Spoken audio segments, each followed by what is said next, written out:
All right, guys, thanks for coming back and checking out the channel. We're gonna build a hoop house, and we've already built a bunch of it, and so I'm gonna show you what we've done so far. Because I don't know if you guys remember last year, we were in the middle of June and we had 2 freezes and killed all of our starts. It was horrible. So this year we are not gonna let that happen. We're running behind because we've been so busy, but we are really working hard to get this hoop house done. So let's get to it. I'll show you what I'm doing. Welcome to Hidden Valley Homestead, where my wife Olivia and I escaped the city to homestead our off-grid property in Idaho. This is our journey.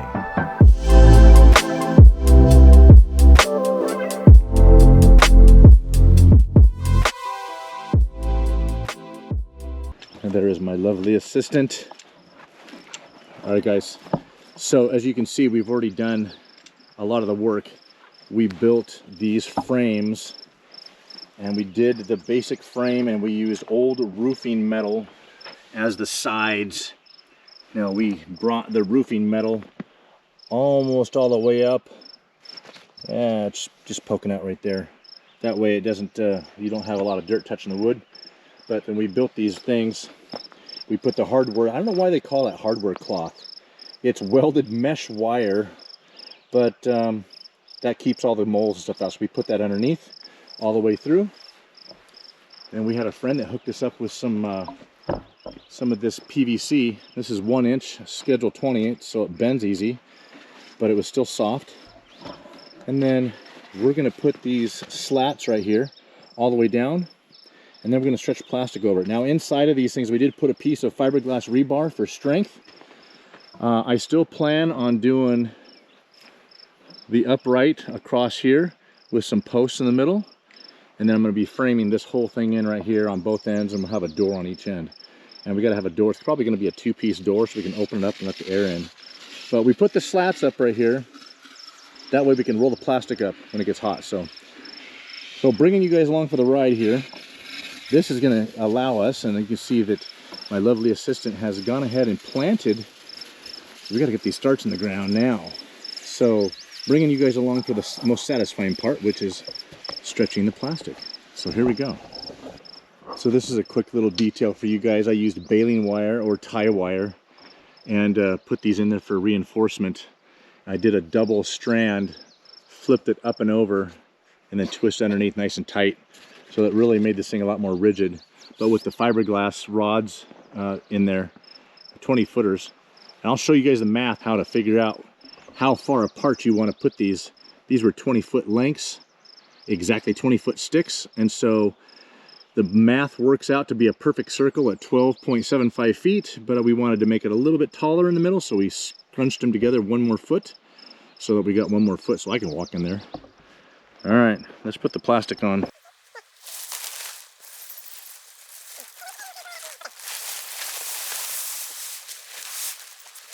This is like a 6 mil. We're about to replace this probably every year, but I'm going to start at the other end over there and staple that on. We left it long right there so that we can roll it up. We're going to attach some strips of wood down there, and then that way we can leave them on there and then hang them.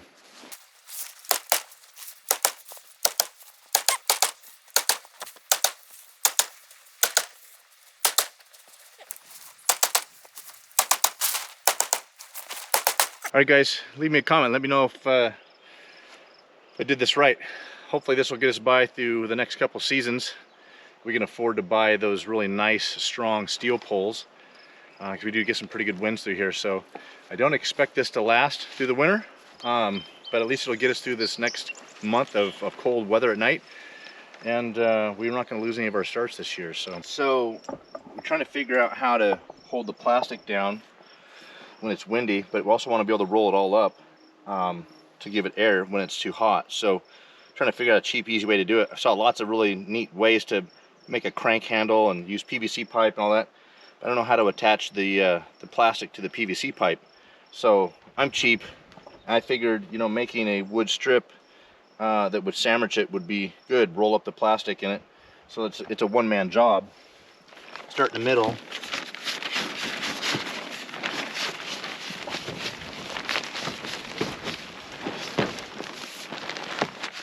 And for now, I'm just going to set it up here. I'm going to do some sort of a hook system on the ends to keep it up. So that'll work for now. Let me show you guys. I got to do the other side, so let me show you guys how I did that.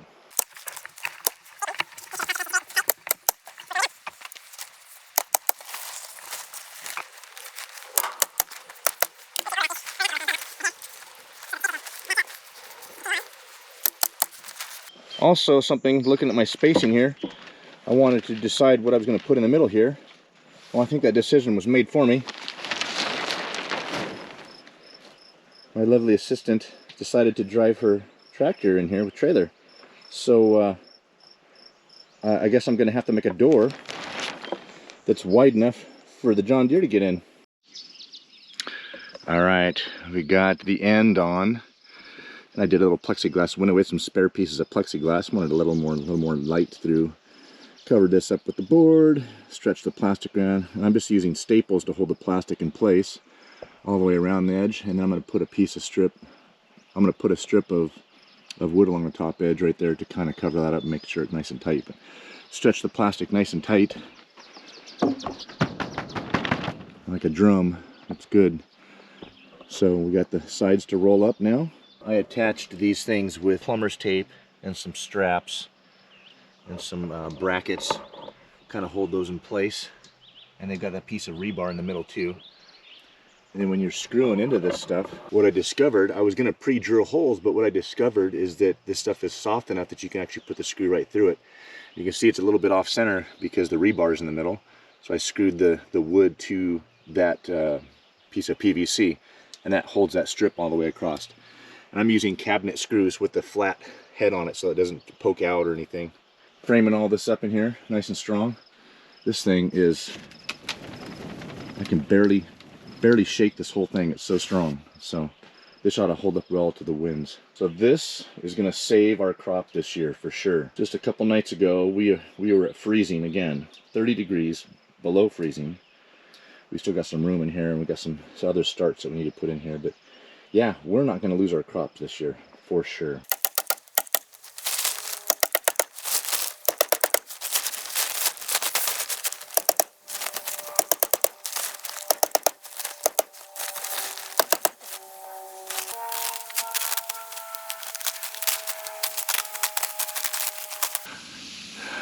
I'm using these cabinet screws that have the wide flange top on it.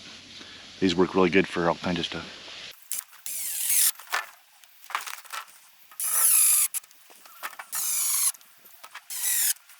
All right, guys, I got it all framed in. I went ahead and doubled up the side posts, or the king post, for my doors, just to give them a little extra heavy duty. Made my doors and put those plexiglass pieces in. And there'll be a little bit of a space in between for an overlap. I'll have a little panel in there so they'll overlap. But yeah, it came out pretty good. And I just basically took some strips of 1x3, sandwiched it in there, screwed it all together, got a plywood bottom for strength, and like a shear panel. But yeah, I'm gonna put the hinges on right now and then mount these bad boys.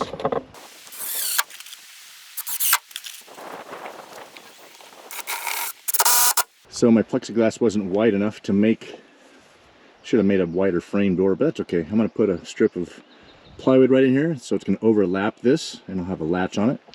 And otherwise, our high tunnel is done. It's already got condensation inside. Even though it's hot outside, it's still wet inside and humid. Keeping the humidity in, that's exactly what it's designed to do. These beds are going to heat up during the daytime and keep the place warm at night. All right, guys, thanks for coming back to the channel and checking it out. If you guys want to leave a comment, this is what we're doing here at Hidden Valley Homestead. We're trying to survive and live off the land, grow our own food. We've got all kinds of berries and fruit trees and vegetables growing now, and the garden is just about complete. So the only thing we have left is a chicken coop. So things are getting crazy in the world, guys. We have a little bit of a rest, but the Lord's coming soon, and we're doing this so that we can, when the store shelves become empty, when it hits the fan and everything turns to crap, then we are going to be able to survive out here at Hidden Valley Homestead. So thanks for watching, you guys. Be prepared.